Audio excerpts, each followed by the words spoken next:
তিনি আমাদেরকে আলামান ছাত্র কাফেলা কর্তৃক আয়োজিত বাৎসরিক সাংস্কৃতিক অনুষ্ঠানে একত্রিত হওয়ার তৌফিক দান করেছেন।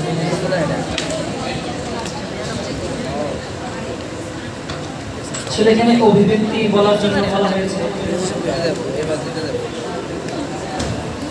মাগরিবের পর থেকে আপনারা এক একজন অতিথি এবং প্রাক্তন ছাত্রবৃন্দের অভিব্যক্তি শুনে আসছেন।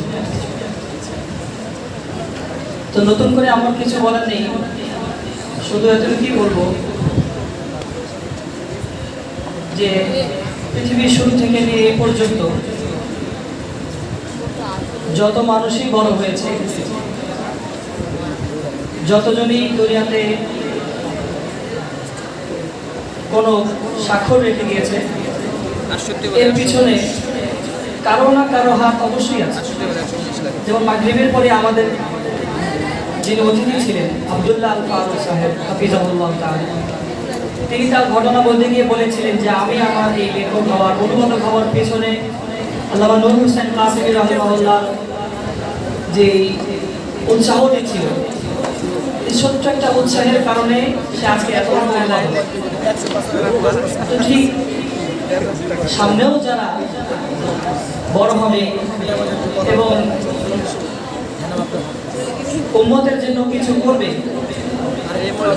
এবং এই যে আপনাদের আজকে আলামান ছাত্র কাফেলা জালালাইন জামাতের পক্ষ থেকে যে আজকে যে অনুষ্ঠান আয়োজন করা হয়েছে, এসব কিছুর পিছনে কারো না কারো হাত অবশ্যই আছে। যদি এখানকার কথা বলি, আমি আমার কথা বলি, আমার শিক্ষার হাতে খড়ি যেটা বলেন সব এই মাদ্রাসা।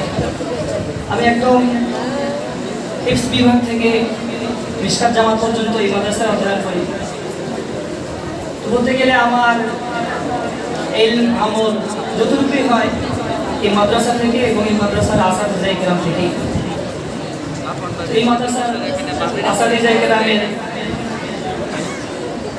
যে রুহানি তাওয়াজ্জু, দিক নির্দেশনা, যদি আমরা এগুলো মেনে চলতে পারি তাহলে আমরাও ইনশাআল্লাহ বড় হতে পারবো এবং উম্মতের খেদমত করতে পারবো বলে আমি আমার সংক্ষিপ্ত অভিব্যক্তি শেষ করছি। এবং 2024-25 শিক্ষাবর্ষে জালালাইন জামাতের ছাত্রবৃন্দকে অনেক অনেক শুকরিয়া জ্ঞাপন করছি, আমাদেরকে এত সুন্দর এত মনোমুগ্ধকর একটা অনুষ্ঠান উপভোগ করার জন্য সুযোগ করে দিয়েছেন। এবং আশা